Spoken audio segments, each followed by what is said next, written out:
enforcement going after individuals that are breaking federal law. When this individual drove away, crashed his car, tried to run into a home, and as they were wrestling on the ground trying to detain this individual, two other men came out of that building and started attacking him with weapons and shovels and brooms. And as it was 3-on-1, the agent feared for his life and defensively had to take action. But this kind of violence is perpetuated by what we hear the governor saying, what we hear the mayor in Minneapolis saying, and their irresponsibility is extremely reckless. Governor Tim Walz has my phone number. I have called him and talked to him and said, listen, you let your city burn down in 2020. Don't do it again. Meanwhile, President Trump says he is considering implementing the Insurrection Act to stop the lawless and violent anti-immigration enforcement rioting in Minneapolis. Former Congressman and Fox News host Trey Gowdy says he would be justified to send in troops to stop this now. Yeah, it's one of the few exceptions to the posse comitatus where you cannot deploy military forces for domestic use. And it's often done when state authorities either cannot or will not. So think back to the 1960s. Southern states said, we refuse to integrate our schools. Presidents used the Insurrection Act to say, you know what, you are going to follow the law. I actually think we may be beyond this point in Minnesota. You actually have governors and mayors who are openly defying federal law enforcement. I mean, they're not like ambiguous or agnostic about it. No. They're openly defying it. So I think he's got all the justification. The Supreme Court heard arguments this week on the issue of men playing in women's and girls' sports. Bans on that practice in Idaho and West Virginia are being challenged. Fox News legal analyst Carrie Urban is confident the court will rule the right way. I'm generally optimistic that it will go the way most of the country sees it. I think this, people call this an 80-20 issue. I'm beginning to think it's a 90-10 issue. So I do think the court is going to follow where the public is on this. However, do I think it's 9-0? I'm not sure about that. The female justices were pretty hostile to the position of the female athletes, which I just found as a woman disappointing and surprising. There was a lot of focus on technical legal arguments on whether laws can permissibly classify on the basis of sex versus the basis of transgender status. It was difficult, I think, to follow for a lot of people. Pro-lifers are calling on the FDA to end Biden-era abortion drug policies. Chris Woodward has more. The demand was made Wednesday at a press conference featuring lawmakers, attorneys general, and special interest groups. They said that abortion drugs are dangerous and people are sending them across state lines because of the Biden-era policies. Missouri Senator Josh Hawley. There are more abortions today in the United States than when Roe versus Wade was the law of the land. And why is that? It's because of the chemical abortion drug mifepristone. Supporters of abortion have long claimed that mifepristone is as safe as Tylenol, but Dr. and Senator Bill Cassidy said that's not true. Aside from the child that dies, there is a risk of complications of the mother's part, complications which can be severe. Victoria Cobb, president of Family Foundation of Virginia, said this is not about ideology. Instead, it's about saving the lives of babies and women that do not know the truth about dangerous chemical abortion drugs. We've got to tell women the truth. They deserve the truth when they make these kind of decisions. They might make a decision I might not make, but they deserve the truth for their own safety. Tony Perkins, president of Family Research Council, invited Americans to join in the call for FDA to end the Biden-era abortion drug policies. And they can make their voices heard by texting LIFE to 67742 and signing the petition calling on the FDA to act. I'm Chris Woodward. There's more news online at afn.net and download the AFN mobile app for your Apple or Android device. I'm Rusty P. America is about to celebrate her 250th birthday. In the beginning of our country, almost all American children were raised with a Christian worldview. That has drastically changed over the last 250 years. What's your opinion on what we can do to restore it? Your thoughts and your support will help us fight for our kids, and we'll give you the DVD Educated for Liberty with Stephen McDowell as our thanks. Visit afa.net/educate today. afa.net/educate.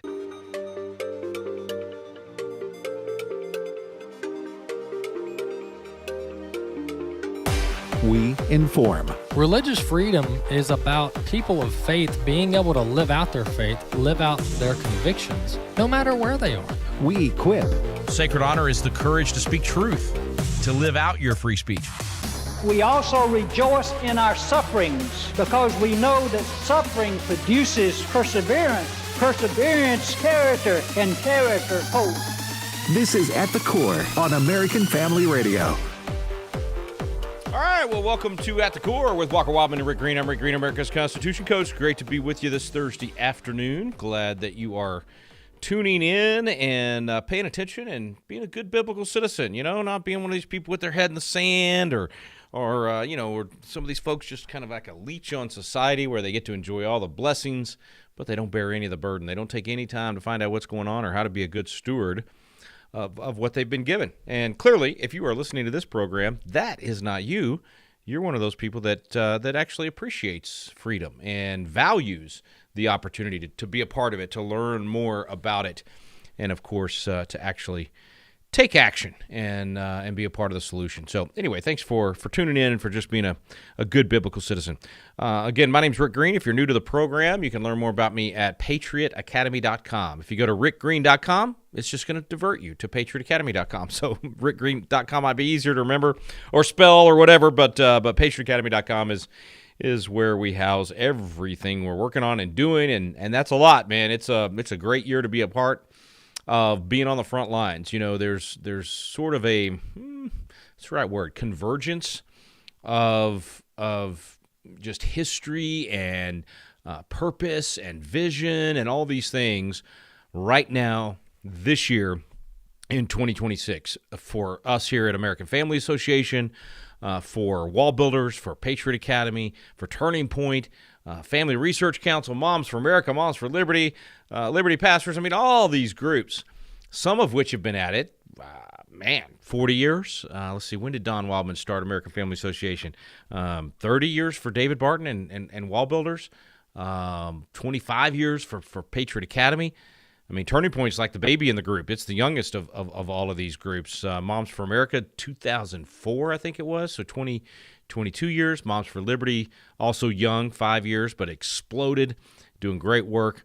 I mention all these groups because, you know, I just think it's cool to step back and just see God's hand for a minute. Just watch the incredible tapestry that He has put together for this moment, where the ground is more fertile and the soil is more ready than ever for the seeds of liberty. And in many ways, we've been sowing those seeds of liberty these decades that we've been involved, watering them. But I think we're about to see some real fruit from all of those years of labor and work.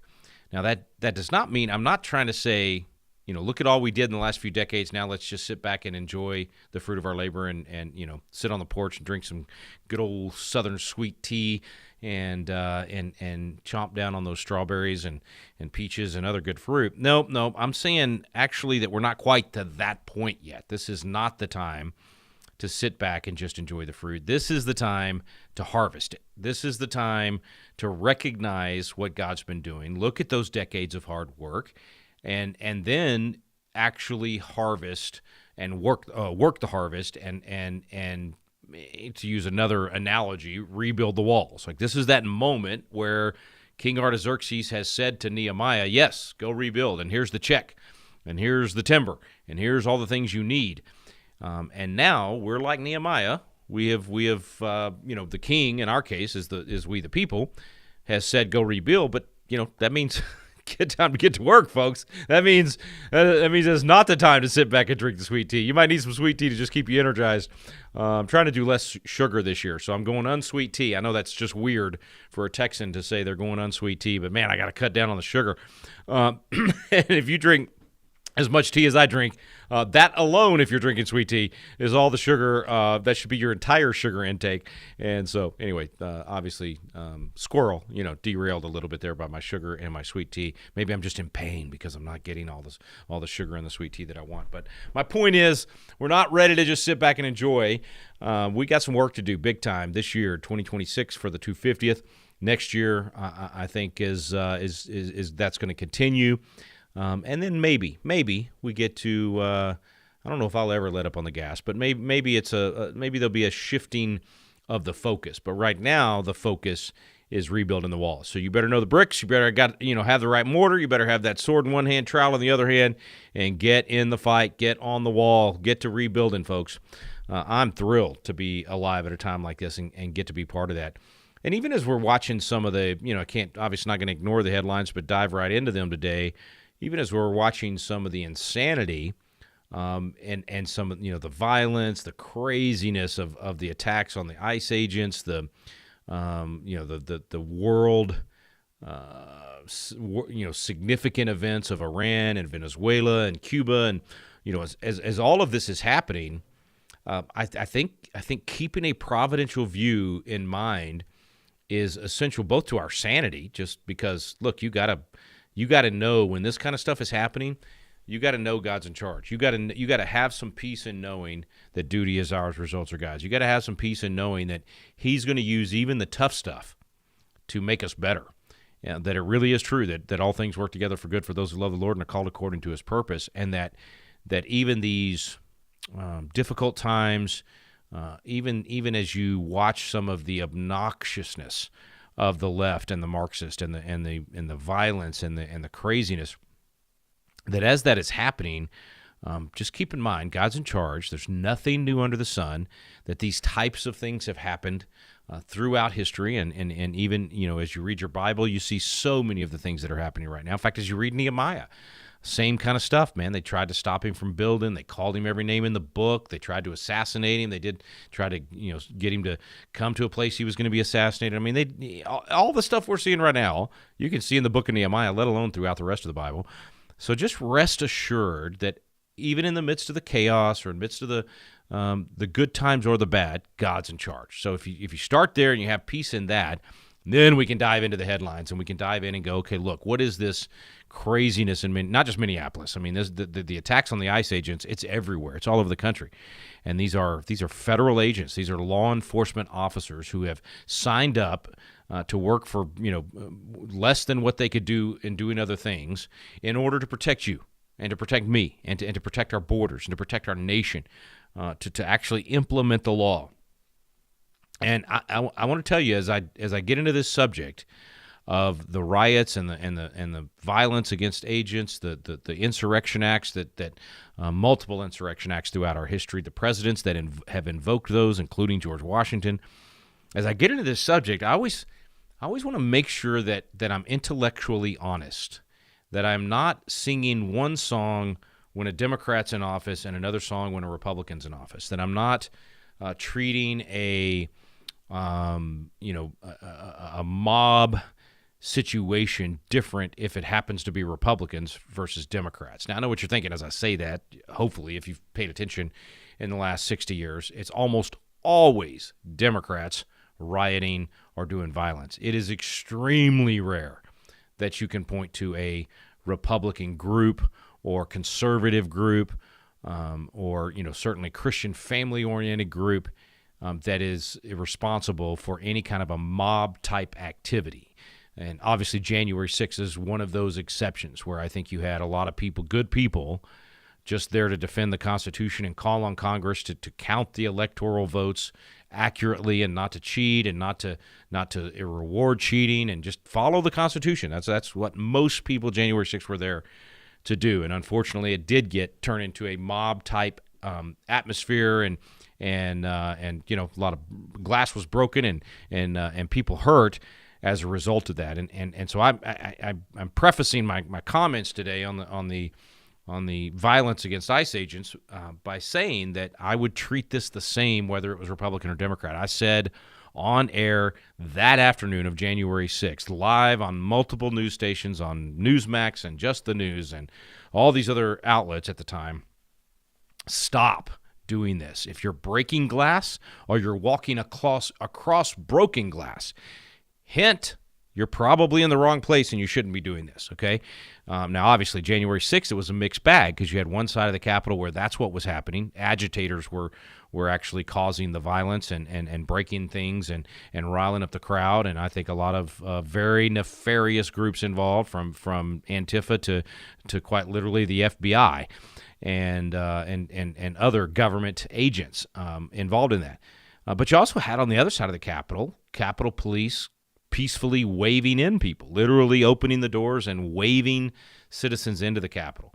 And so it was a real mixed bag that day. And normally something like that happens, we have enough sense and our justice system works well enough that's what the justice system's for, is to wade through all of that, especially with all the hours of footage that we had, to figure out who the players were that did things that deserved prosecution and who the ones were that didn't, and then to have a level of prosecution based on how bad someone acted versus others who didn't, and all of that was thrown out.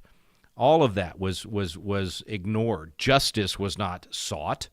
Political retribution was sought. And so our justice system was marred by the treatment of the J6 defendants. And instead of, being able to do it in a justice type way where the people that actually, poked a cop in the eye or did violence would be prosecuted for that action with a just amount of prosecution, instead of doing that, we went after them as if they had murdered someone or, committed some other, worse crime, way beyond what we did to the people who rioted 4 years previous and burned down cities and actually killed cops, which did not happen on January 6th, despite what you were, the lies that they told about that. And so we didn't have equal justice under the law. We didn't treat people equally under the law. In fact, we took the worst, who had actually murdered cops and done terrible things and thrown Molotov cocktails into police buildings and all that, and did practically nothing to them, or a little slap on the wrist, and Kamala Harris and others bailed them out. But then we turned around and did to people like the praying grandma, Rebecca Lovrance, and other good people that just walked through the Capitol, did no violence whatsoever, and we treated them like they were insurrectionists, and lied about even what happened on January 6th and called it an insurrection, which, if it was an insurrection, it was the worst armed, worst planned insurrection in the history of mankind, and least violent of any insurrection in mankind, in the history of mankind. So anyway, all of that to say, even then, I said, no violence against police officers. You follow the law and obey the law. Yes, rebellion to tyrants is obedience to God, but you got to have some wisdom in that. How do you do that rebellion? It's peaceful rebellion. It's done in a way that draws attention to the tyranny, but does not create more violence in the streets and out of control things. And so even with the J6ers, I said that. And certainly with BLM and Antifa for 4 or 5 years before. Well, now bring it all full circle. Now you've got people running over police officers, trying to kill ICE agents. You've got people attacking ICE agents with shovels and everything else you can imagine. And you clearly cannot condone or endorse this when ICE agents are following the law and implementing the law and following and implementing the policy that was already on the books before President Trump got elected, but that he ran on and was duly elected president of the United States by a landslide to actually enforce those laws, to actually close our borders or secure our borders, and then to remove those who were a threat to our country and who had broken the law to come in. And so you're going to do violence against the police officers that are simply doing their job. So that means you're against the rule of law, you're against law enforcement, you're against equal treatment under the law, and you're for only protecting your political cronies and only going after the people that are the opposite of you. This is bad news, folks. Bad news. And when you do the kind of violence that they're doing, yes, insurrection. That's what the Insurrection Acts were designed for this. The calling forth clause in the Constitution was designed for this. And so we'll talk about how President Trump could do this, what might happen in the next few days and weeks. And, of course, we'll get to some of the other headlines, international headlines as well. 888-589-8840 is the phone number, 888-589-8840. I'm Rick Green, America's Constitution Coach. You're listening to At the Core with Walker Wildmon and Rick Green.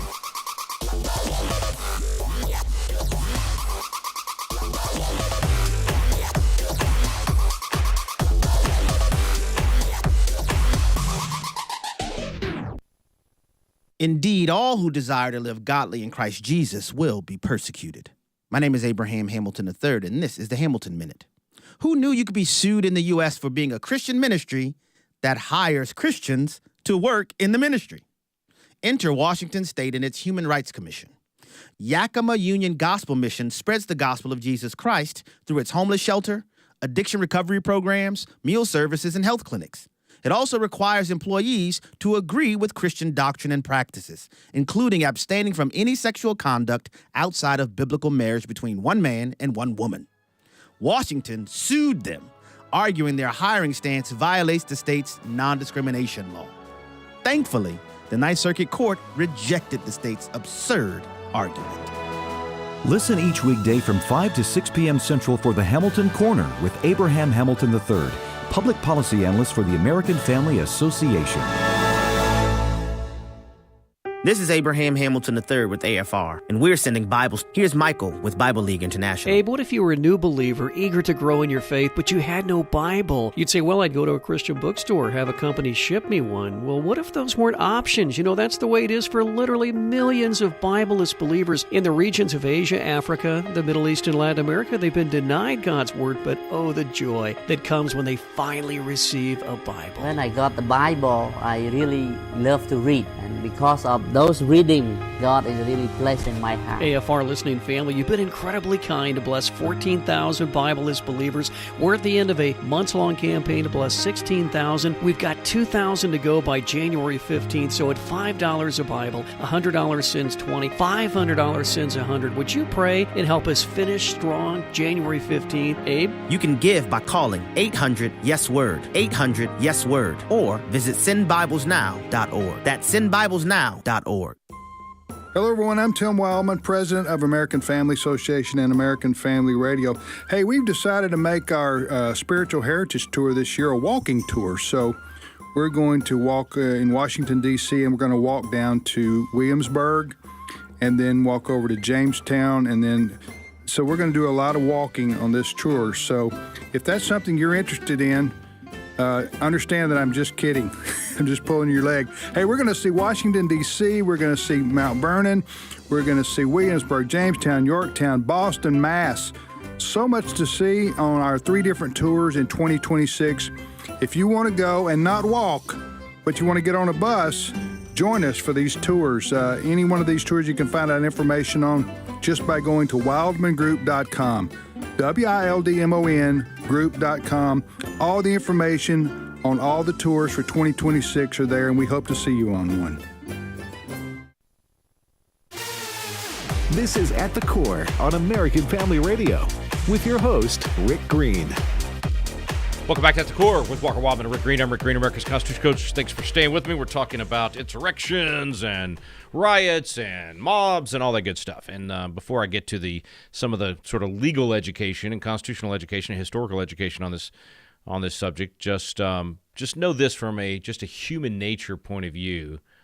We have a tendency to allow our emotion, our anger, our passion to get the best of us in mob, kind of large group situations. It's just the human nature. It's not just simple-minded people, if you will. We're all prone to that, especially when it's something we care deeply about.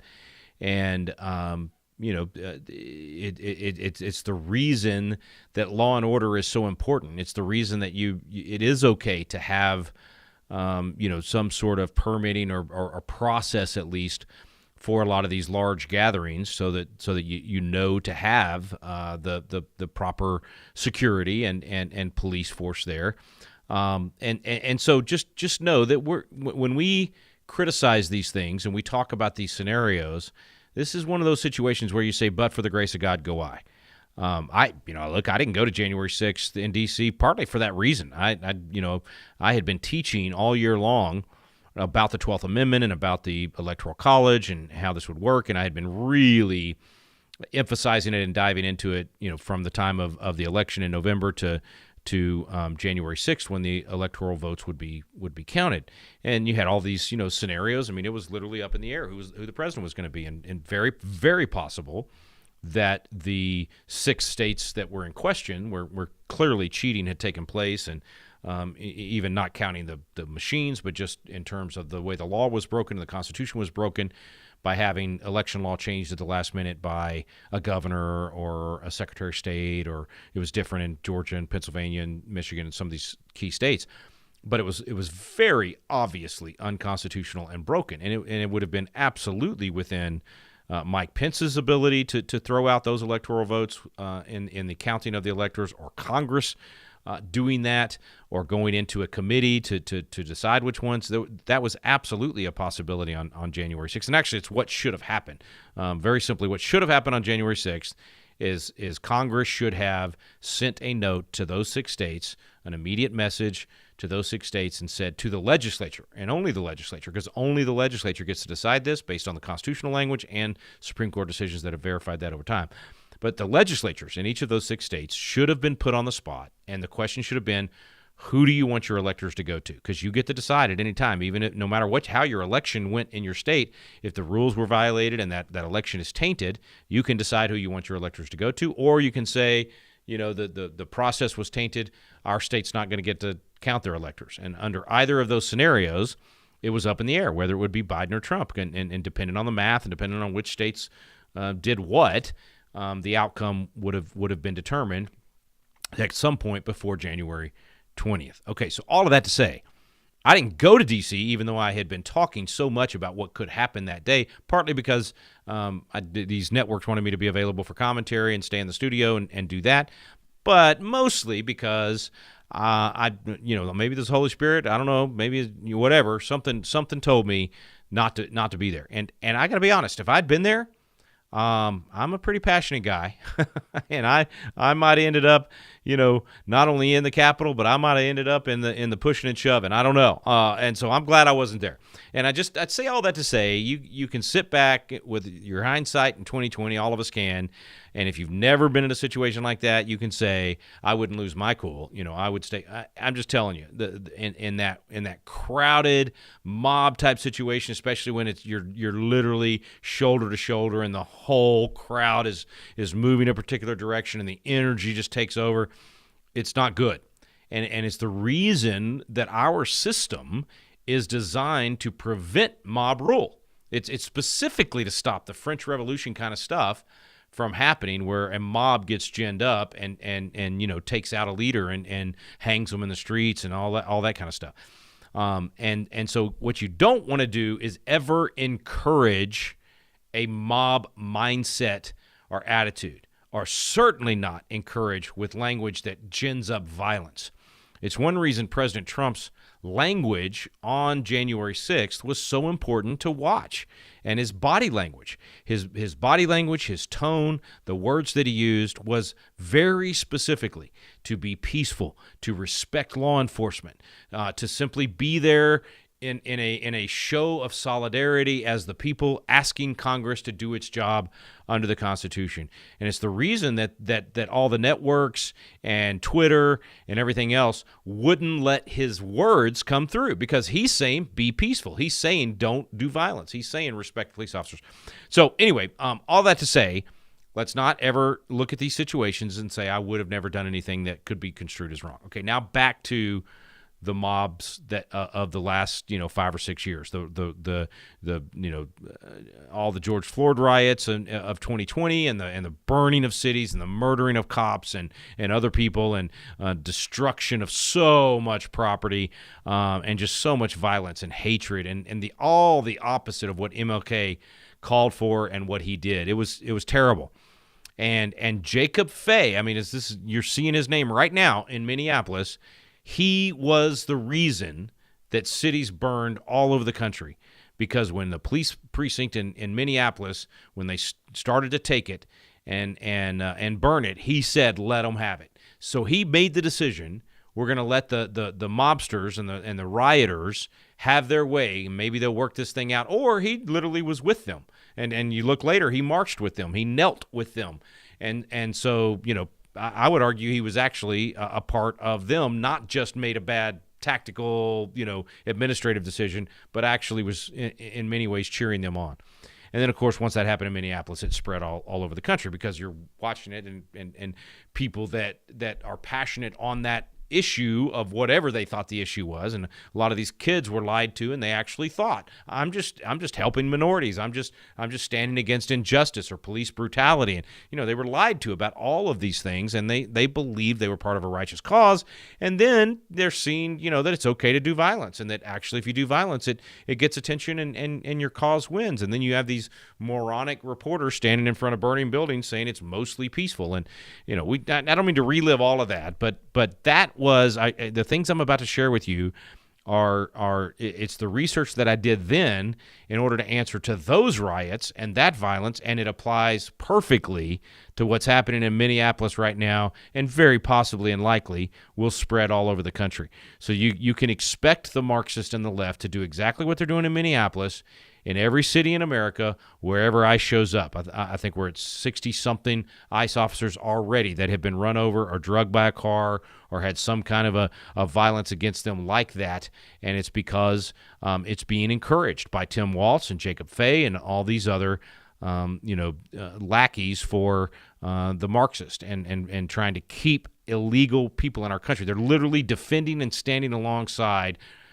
gang members and thugs and rapists and murderers and trying to prevent ICE from removing these people from our country. And let's not forget that ICE, the only reason ICE is having to go in and get these people and have these confrontations is because of these mayors and governors having sanctuary cities where they arrest these illegals, even in the commission of other crimes besides coming in illegal, and then let them go, instead of handing them over to ICE like they're supposed to, which would be a peaceful transfer. There'd be no rioting in the street over it. There'd be no risk of violence. And so this is any blood that ends up as a result of these things, not just this one lady in Minneapolis, but others that end up being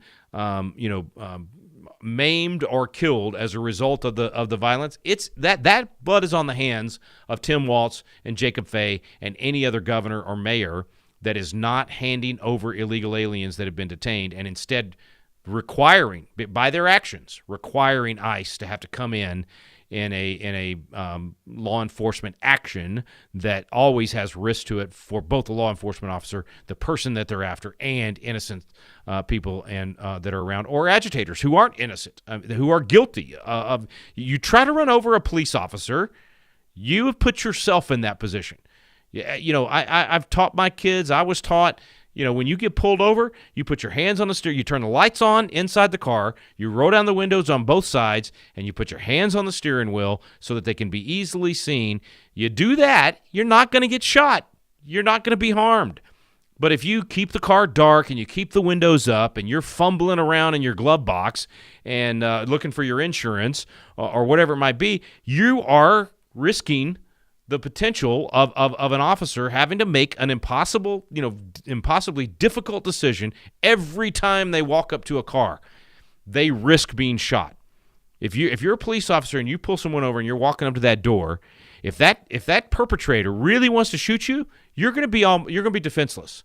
There's no way to present your weapon in time if that person in the front seat is sitting there with their gun already, at the chest level, ready to shoot you as you come around the window. So just know that every police officer in America, in the world, that has to do that multiple times a day is putting their life on the line to do their job to protect us. And so when you can imagine that if you're creating a situation that's causing them to not know if you've got a gun or not know if there's about to be violence, they want to make it home that night. And so they've got to make split-second decisions all the time. To not get run over or to not be shot or whatever it might be. So don't do stupid things that put you at risk, and instead do everything you can to make that police officer's job as easy as possible and as least dangerous as possible, and you'll get to go home that night, maybe after making bail, if that's the situation, and they'll get to go home that night. That's the deal. Okay, so back to what's happening right now. These people that are purposely putting themselves between law enforcement and criminals. And so they're defending the criminals on purpose. They know that. They know these people are criminals. Now they're terribly misinformed and being told, oh, it's a civil action, not a criminal, and all these other absurd things to justify that they think they're in a righteous cause. In their mind, the movie they're playing in their mind. In their mind, they're stopping this stormtrooper tyrannical, situation, weaponized government from taking, the nanny or the housekeeper, sweet little lady and part of a family and never hurt anybody, and she's just there, doing the job that Americans won't do, and that 400 stormtroopers are showing up to drag her off and send her back to her home country, which is absurd. But they're sending in these armed officers to get gang members and criminal aliens that have records and all that. And so now, granted, all of them should be deported. I don't care if you're the little maid or fruit picker or construction worker. If you're here illegally, you should be sent home. But we don't have to send in 50 officers armed to the teeth and in tactical gear for most of those people. When they go in like that, it's because it's someone that they have a reason to believe they need to be that well prepared. And there's also an overwhelming force strategy to this, a tactic to this in terms of where they're going in. Okay, so these people think, remember, they're playing in their mind this absurd narrative that they have bought into. It's not reality, but if it's reality in their mind, it's reality, okay? And so then they're willing to put their life in danger by getting between the police officer or in this case, ICE agent and the criminal. And then they're actually willing, unfortunately, but it's obvious when you watch the videos, not just of this one incident in Minneapolis, but these other ones, they're actually willing to harm law enforcement officers. They're willing to kill law enforcement officers, run over them, whatever. Okay, that is, in fact, an insurrection. They are, at this point, trying to thwart the law. It's the same as in, was it Seattle or Portland, where they kept trying, night after night after night, trying to burn down that federal building. That would absolutely justify invoking the Insurrection Acts. Okay, so I really wanted to get to the phones. I'm sorry, guys. We'll get to the phones in the final segment. But the basic question that everybody's going to be asking over the next few days and weeks, and it's going to be debated over and over again, can the president use the military to stop violence across our nation or in a particular city when this type of thing is happening?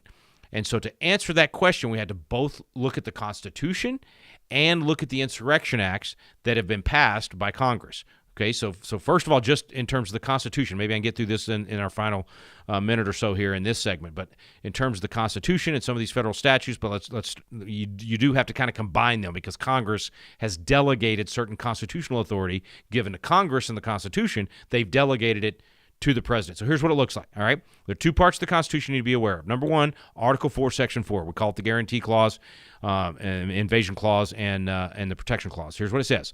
The United States shall guarantee to every state in this union a republican form of government and shall protect each of them against invasion and on application of the legislature or the executive, when the legislature cannot be convened, against domestic violence. Okay, so now if we take that only by itself, then you got to have the governor or the legislature ask for help in order to stop an invasion and protect that republic. Okay, now keep that in mind. Just kind of put that in the back of your mind for a second, and then go over to Article 1, Section 8, Paragraph 15.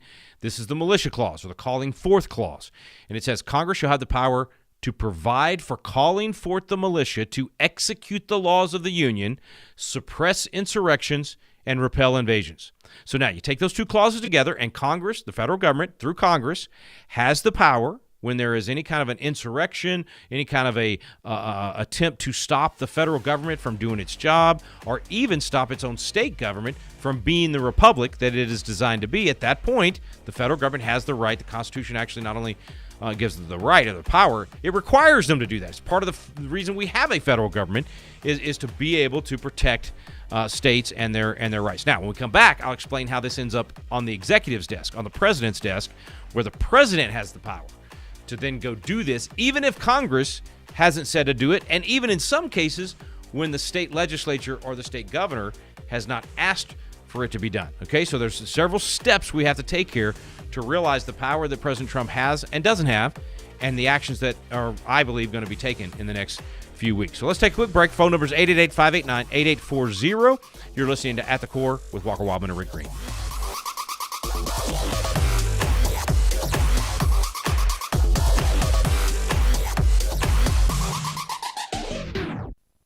AFA Action takes attacks on the family seriously.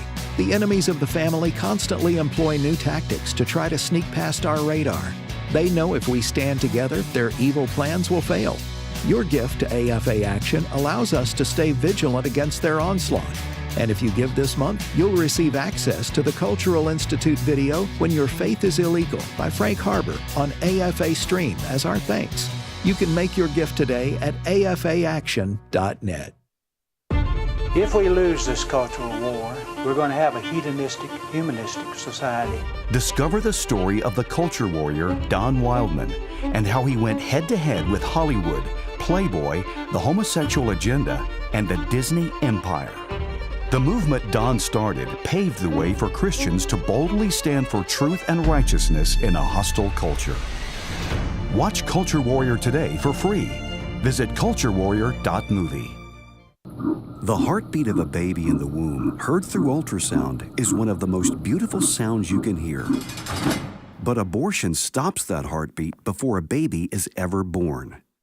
Preborn saves the lives of babies by letting a pregnant mother see their baby and hear the heartbeat with a free ultrasound. My name is Mary. I'm calling from Tennessee. Recently, I have a granddaughter who will be 2, and her mom connected with Preborn. When a mother hears the heartbeat on ultrasound, her baby's chance for life dramatically improves. Through the years, Preborn has saved the lives of 400,000 babies. And beyond that, thousands of young mothers have found salvation in Jesus. You can help with a donation to Preborn. January 19th through 23rd will be Preborn Week on AFR. Our goal is to raise support for 5,000 free ultrasounds. Be listening and help support Preborn. Your love can save a life. What if healthcare could be more than bills and bureaucracy? What if it could reflect faith, foster community, and offer spiritual support? At Redeem HealthShare Ministry, the mission goes beyond medical bills. It's about honoring Christ and embracing healthcare that aligns with Christian values. Redeem members share medical expenses through monthly contributions, supporting one another in a Christ-centered community. It's not insurance, it's believers helping believers through financial support and prayer. And Redeem HealthShare provides freedom for members to select the doctors, hospitals, and treatments that are right for them. No networks, no restrictions, just faith-driven care.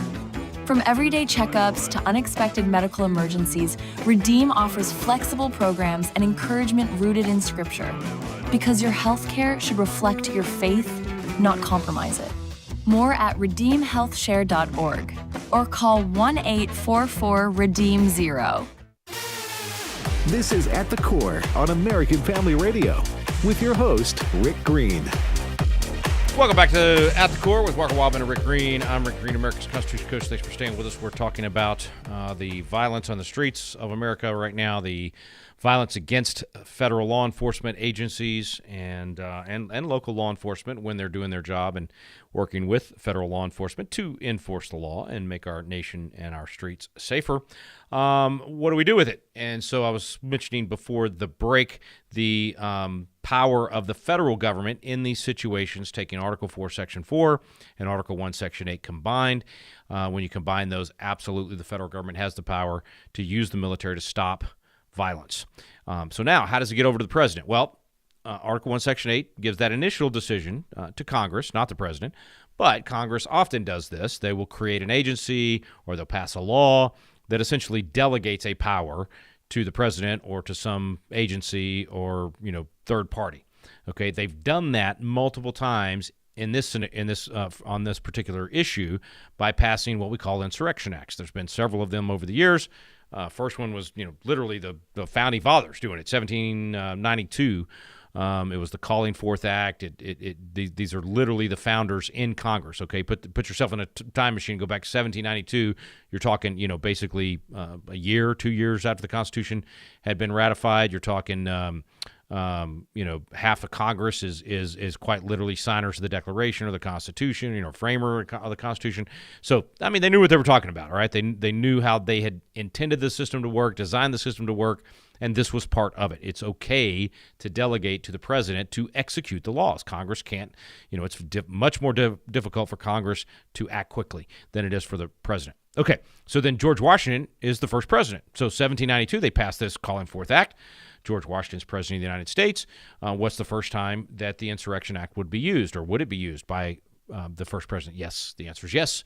2 years in. I mean, literally just 2 years after the Insurrection Act is passed, George Washington actually goes and helps put down the Whiskey Rebellion. Okay, so that was an early example of the need for the federal government to actually not only stop violence just to stop violence, it's literally protecting that state where that thing is happening.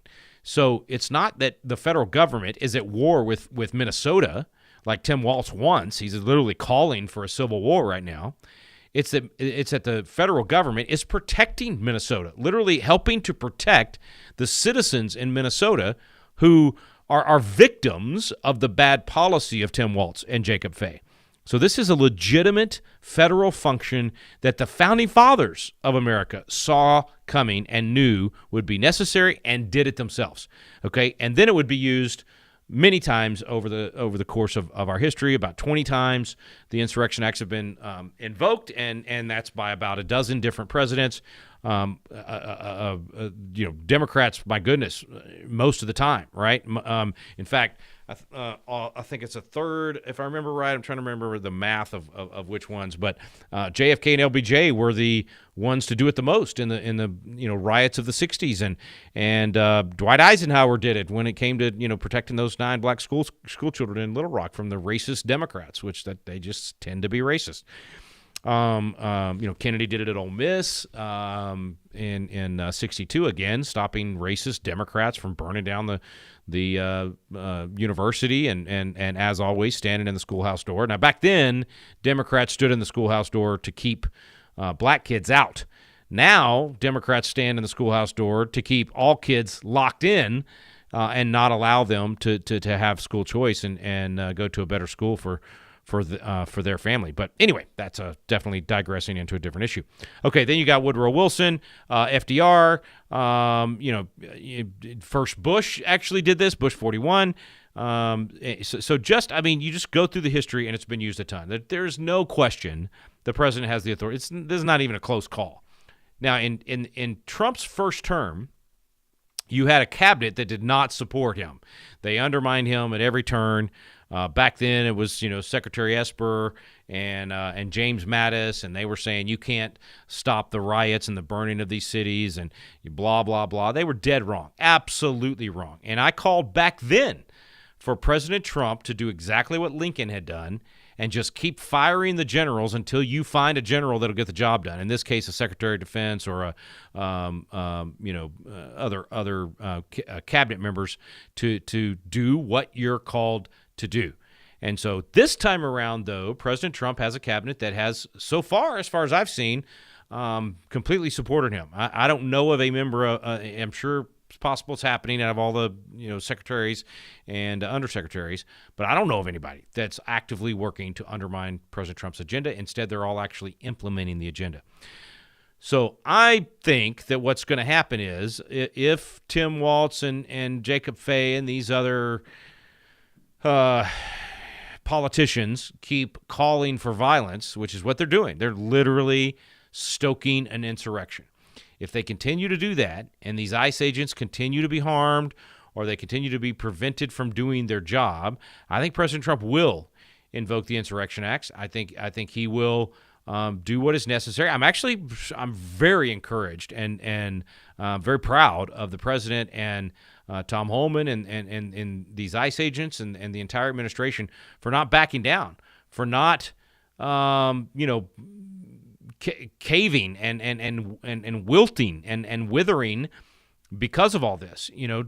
There's a whole lot of people that if they had been president right now, they would have put the brakes on all of it after this death in Minnesota.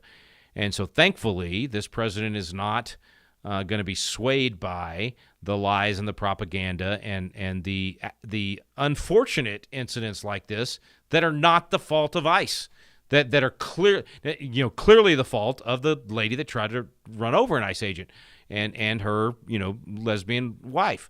They are the ones that stoked this and literally taunted these ICE agents and then tried to kill them, tried to kill the ICE agent. So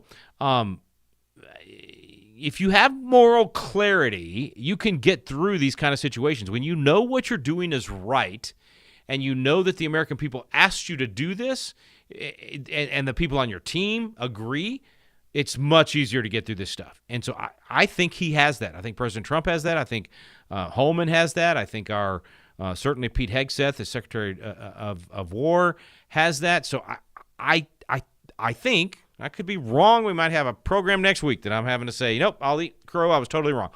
But I think they're going to see this through and continue to deport the gang members and thugs and murderers and rapists. So anyway, that's the constitutional history, a little bit of the history, and why it is absolutely okay for president. Not only okay, it's actually required. This is not even actually optional. The Constitution calls for the Congress, the president, the federal government to make sure and guarantee that we're a republic and to protect all of us as American citizens from invasion and from insurrection and from this kind of domestic violence. And so thankfully they are doing that, and I believe they will continue to do it. Okay, we've got about 8 or 10 minutes left. Let's go to the phones to see how many of these calls we can get in quickly. I believe Phil from Texas was up first. So Phil, you got the first crack at it. Comment, question, insult, go for it. Okay, two things. First of all, thank you so much for clarifying all that. We desperately need to do something about the mess that's going on in this country. Talk about insurrection. That's what they accuse the Republicans of, and the Democrats are the ones that are doing it. So, exactly. But that's how they always do. Okay, the other thing has nothing to do with that. Do you or anybody know what in the world happened to Marjorie Taylor Greene? I thought she was a really good conservative and really outspoken. And I've heard recently that she's resigning and dropping out, and who knows what's going to happen to that seat now. Yeah. But do you know what happened?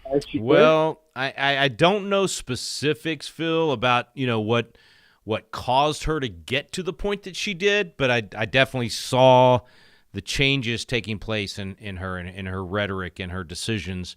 And I'll just say this, that when we call Washington, D.C. a swamp, it truly is. And it swallows up most of the people that go there. I've had friends, good people, get swallowed up by the swamp. I've watched good, people that seemed good that I didn't know but sure seemed good get swallowed up by the swamp. It's very difficult to spend very long in that arena and not be corrupted or just worn down to the point that you just become useless, or to literally just get to the point where you're so jaded because even the people on your own side have done whatever that made you mad, that you just throw up your hands and say, forget it, I'm going to go selfish here, and I'm going to enrich myself and try to make myself even more famous. And so I don't know what the causes were. I don't know what the disagreements specifically with Trump were, or whatever it was that pushed her over the edge. But man, yeah, big change. Went from being very MAGA and one of the loudest voices out there for MAGA. Not always the smartest voice. I mean, let's be blunt here, and sometimes sometimes I say stupid things. So, but she appeared to me to fall for a lot of the Tucker kind of stuff on the anti-Israel bandwagon and just some other anti-Semitic stuff. That's where it started to fall apart, and then just became rabid against the Trump agenda. And so now she's the darling of the left. This is what happens when someone from the right breaks and becomes, for whatever reason, again. And I'm a little bit careful in what I'm saying, because I remember being in the arena and I remember being in the legislature and everybody's stabbing you in the back from your side, or just attacking constantly, and you just get worn down, man. You really do. You get worn down. And so I understand that part. The resigning part is not what bothered me. I completely understand saying enough, I'm going home to my family. The problem was that she had already kind of drifted to some of this anti-Semitic stuff and some of the other things, and then saw an opening to become the darling of the left and go on MSNBC and all these other shows and badmouth Trump, and it's and the Trump team. So super unfortunate, but that's what I've seen with it. Okay, let's go to Brooke in Indiana. Brooke, you're up. Go ahead. Comment, question, insult, any topic you want. Hi. Hey, Brooke. I wanted to ask if there is any way to verify that legal immigrants are being taken by ICE, and if so, is there an overseeing agency that you could report that to, or somebody that watches out for that kind of thing? Yeah. In Minneapolis, and knows several immigrants in his engineering firm that are legal and are terrified that they're going to be taken to the point that they're considering moving. Yeah. Well, great question, Brooke. Let me start with the fact that absolutely government is not only not infallible, but likely to make mistakes, right? I mean, it's just it's going to happen. You're going to have someone identify the wrong person or get data messed up or whatever. It will happen. But I will say it's rare. And when you consider the fact that they've got 20 million illegals to deport, and that's who they're going after the worst of the worst first, it's very, very, very, very unlikely that one of these guys you're talking about that's an engineer and here legally, or gal, would be end up on the wrong list and be deported. Not impossible, and probably has happened out of the million that have been deported.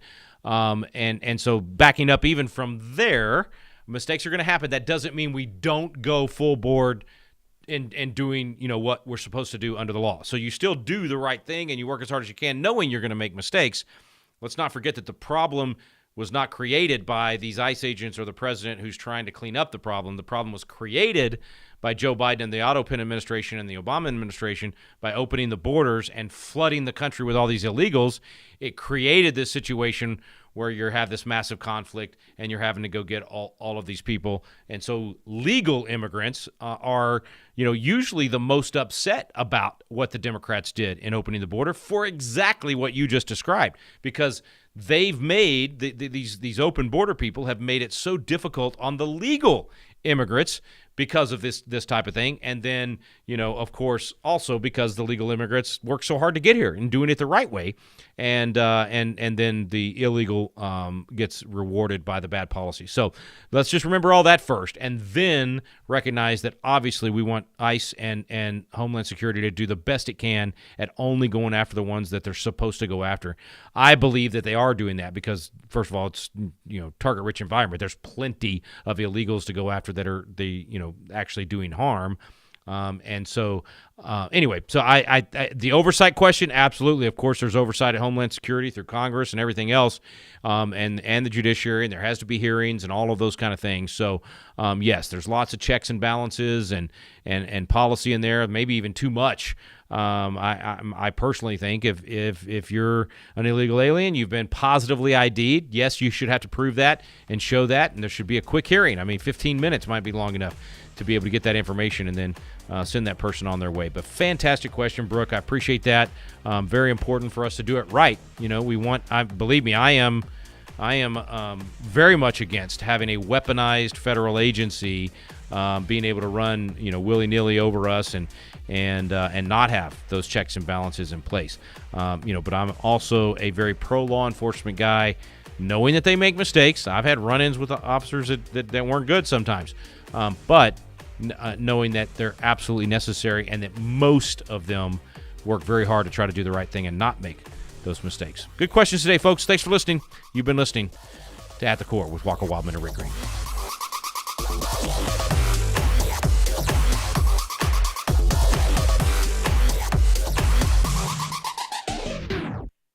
The views and opinions expressed in this broadcast may not necessarily reflect those of the American Family Association or American Family Radio. Faith, family, freedom. American Family Radio.